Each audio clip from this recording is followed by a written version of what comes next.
Welcome back, Peyronies healers. This is part 4 of our 4-part masterclass for ballooning and massaging the penile scarring. My homemade cucumber videos of how I balloon and massage are in the description below. Just click the link. And always check links in the descriptions for helpful articles and videos, and please like and subscribe to continue healing your Peyronies the real way. I am not a doctor of any type. This is not medical advice. Consult your licensed physician for medical advice. I am Robert, and I have healed my Peyronies condition after studying the late Dr. Lin's website, actionlove.com. Let us continue where we left off from part 3. This again is trial and error. If your stomach can handle taking supplements on an empty stomach, do so if you can. All supplements, vitamins, prescription drugs seem to absorb better and are delivered into your system on an empty stomach. Dr. Lin recommends a semi-empty stomach, which is 2 hours after eating. I will do my best to follow this. If you cannot handle supplements on an empty stomach, you will be fine taking them on a semi-empty stomach about 2 hours after eating. If your stomach does not take well to taking supplements on an empty or semi-full stomach, then take your supplements with a light snack or meal. When I wake up on my day off, I immediately take my multivitamins, L-arginine, fish oil, and DHEA, 25 mg, and all the other supplements. I take Tribulus if needed. I will make a full video on supplements in the future. I then wait about 45 minutes to 3 hours to balloon and massage. As discussed previously, I will take a walk and stretch first. Are you exhausted and stressed from work?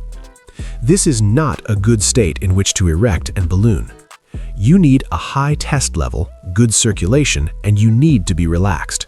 Stress and quality erections never go hand in hand. If you are, and you're still going to balloon and massage, definitely lay down flat in bed for at least 20 minutes and stretch out until you start yawning. Set your phone alarm so you need not worry about falling asleep. I do this all the time. This is called stretching like a cat. Keep stretching until you start yawning. Keep going until you are yawned out. Your heart rate will come down. Your muscles will feel looser, more relaxed and flexible. Your mind will feel more at ease. You will feel a spiritual recharge. Completely clear your mind and take the weight off your lower body. Let your muscles relax. This is a big tip. This is a big stress reliever. I even do this in the car when parked when I need a boost. I even recommend that, if you can, get up a little earlier for work and do this in your car for even just 5 minutes before you go into work. You will enjoy the day more and feel more refreshed. You could also do this on your lunch break. Feet must be elevated. It is not only a recharge, but it also converts your entire body from stress hormones to relaxation hormones. Yawning, for whatever reasons, has incredible benefits for your body and mind. The flatter your body is, and the more you can stretch and yawn, I have discovered.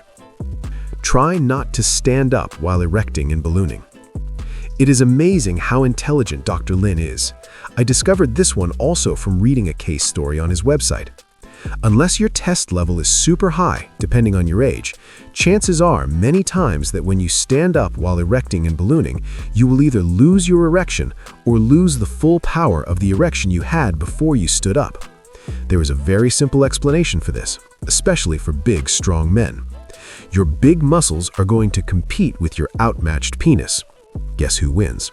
This, of course, varies greatly from man to man. Age plays a role in this too. There are many times you can walk around with a full erection, but this is another invaluable tip to keep in your cache of knowledge. Bottom line, try to stay seated during your ballooning session until finished. Now you have one less concern to worry about. This is totally normal. This is not erectile dysfunction. It just means that you have a strong lower body and not enough androgen hormones to support erection and the big muscles in your lower body. You could, however, stand up when you feel you are about to ejaculate. Try this out for ejaculation control. Massaging angles. My videos give a great education about the massages. That being said, every penile scarring is different. Every single case is different. The chambers will grow and expand when healing in different forms and shapes. It usually starts as what feels like a cord, wire, or knot. This is your chamber shrunken down and broken down into collagen scar instead of an elastic, erectile, healthy tissue. I will draw diagrams to better explain what I mean and what happens, but let me try explaining here for now. At first, you will just feel a wire, cord, or knot. Do not think you can win the war in 1 week or month. It takes time. That wire, cord, or knot is your chamber or part of your chamber. It is either the left or right side corpus cavernosa, or the corpus spongiosum, or two of them, or all three like I had. Let us keep it simple and say it is just the left side of corpus cavernosa and the ballooning and massage sessions are going great. What will happen over time is that the chamber will soften, then it will expand. This is great news. However, it will most likely not expand in a perfect shape. This is fine. It will usually expand in an oval shape, somewhat triangular shape, or any shape there is. Again, this is great. It doesn't matter. If the chamber is expanding, you will definitely notice when you are ballooning and massaging. Let's go with the oval shape, which is generally the most common expansion shape I experienced. I believe this is due to the fact that when I massaged, I only massaged on top and bottom of the chamber, which is fine. What happened is the elongated sides of an oval shape were on the bottom and top. Again, this is great news. As long as it is expanding, you are on your way. It is exponential healing. The scarred tissue feeds off the good tissue for softening and healing back to erectile tissue. Therefore, any improvement, any expansion, any square millimeter of erectile tissue that has been transformed from collagen tissue to erectile tissue is a great victory. This means you have the healing power. Any expansion means you have the healing power. You are on your way. If the entire chamber is super tight like a wire, go gently and carefully with pulse massages. Quick and gentle squeeze and release. When the chamber in time has expanded, then I will recommend a bit more pressure. You can then press and release for a total of 3 seconds. Overfilled seminal vesicles will lead to ejaculation. I repeat again. Once again, trial and error. Knowing is half the battle. Now you can begin to observe this. Sometimes your seminal vesicles will fill to maximum after 1 day, full to max with semen. Sometimes it may take several days, sometimes a week. Again, this goes back to all the variables with age, health, exercise, sleep, stress, supplements, and so on. The urge to ejaculate will be at full throttle when your seminal vesicles are full. It will be almost impossible to go through several stages without ejaculating. You have 2 choices.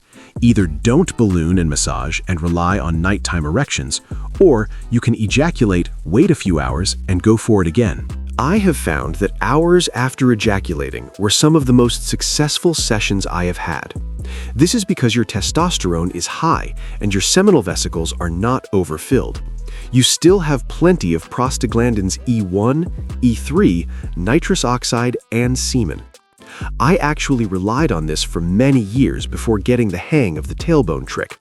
However, even with the tailbone trick, you will not be able to hold ejaculation back when your seminal vesicles are full to maximum. You have another option. Get to the gym, work out, exercise, rest and recuperate for an hour or 2, and you may be able to succeed without ejaculating. Never ejaculate twice in 1 day. This is one of Dr. Lin's golden rules. After all my experiences, I agree with this being a golden rule 100%. It is perfectly fine to ejaculate and then erect and balloon a few hours later. No problem.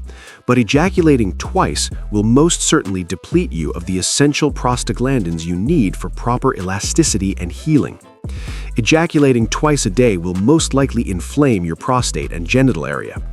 As always, there are exceptions to everything you will encounter when you go through your healing journey. However, you definitely want to stick to ejaculation frequency rules. The last thing you want to do is shut down the testicular pituitary axis. You also definitely do not want to inflame your prostate. Ejaculation control is the key to cycling through ballooning. An inflamed prostate will trigger premature ejaculation. Do not press and release to the point of pain. Will there be pain? Yes. Will there be a learning curve while mastering the massages with some pain? Yes. Will you learn to use the right amount of pressure to massage the areas without pain? Yes. The harder and more calcified the scar is, the sharper it will be when you press it into good tissue. This is also why softening the scarring is so important also. In the beginning of your journey, it will take the most patience and trial and error to learn how hard to massage. If it is just one location, you will learn quickly. If it is all over the place, like it was for me, the two-hand massage from both sides at once in the video works best. If you are pressing and releasing with much pain, back off the pressure. Quite simple. Your goal is to gently but firmly press the scar tissue into the adjacent healthy tissue. Prostaglandins E1, E3, nitrous oxide, fresh blood and oxygen from the adjacent healthy tissue will engulf the scarred collagenous tissue for softening/healing. That is your goal. You do not want to press so hard that you are inflaming the good tissue from the friction of the scar tissue. It is a fine science. Do not worry if you feel pain throughout your journey while massaging. Just know to back off with pressure. This is why when I look back to Dr. Lin's advice using the thumb and forefinger on each hand at the same time, I believe that is the best way to start. It is hard to apply too much pressure with this technique, ensuring that you do not inflame the good tissue. Fingernails must be cut short as possible and finely filed down. I state again, after trimming down fingernails as short as possible, use a nail file. Obviously, this is important because you will be pressing and releasing with your fingertips. You do not want to constantly stab and scratch your penis. The filing is very important. After you cut your fingernails short, there will always be tiny sharp edges along the nails. Although you may not notice before a penile massage, you will certainly notice during and after a penile massage. If you do happen to scratch your penis tissue with a brace of nails, the skin, most vulnerable to the point where circumcision was made, will become puffy. No need to panic. You can apply Neosporin if you are nervous that it will get infected if you abraded it that badly. Or you can use the cortisone cream to put out the inflammation in the local tissue. Within a few hours, the puffiness will go away. Do not bend erection shaft downwards during massage. This happens and you may not even realize you are doing it as you are so focused on the massage and maintaining an erection and preventing ejaculation. Bending, pushing, forcing the entire penile shaft down while erect can damage the suspensory ligaments. Also, I have discovered myself that ejaculating while pushing down on the shaft can abrade the tissue's urethra tract. Press into the chamber slowly. When pressing in, press in slowly, gently, yet firmly. I have noticed that when you press in slowly, that much less inflammatory response occurs. It gives time for the scarred walls of the chamber to soak up blood and hormones from inside the chamber and surrounding tissue. Slowly means about 1 to 2 seconds. Fast would mean a fraction of a second. Depending on the situation or state of the scar you are massaging, you can either hold for a fraction of a second to a second, then release slowly. Always pay attention to the urethra. I don't want to scare you, but you must know. I had pressed into the urethra in the beginning and I urinated some blood. It is super important to avoid pressing into the urethra during press and release massage. You want to slowly slide from the side of the penis in a down direction to the underneath section. As I have said, my left chamber was broken down so badly that the urethra was almost as far out as the chamber to the left. That is why this entire journey for me has been such a learning experience for me through trial and error. Okay guys, that wraps up our 4-part masterclass for ballooning and massaging. I understand I repeat certain topics several times throughout the videos. This is because they are that important and I want to embed them into your knowledge and practices. Like, subscribe, and continue on with your healing journey with a positive attitude. You have found the right path. See you soon.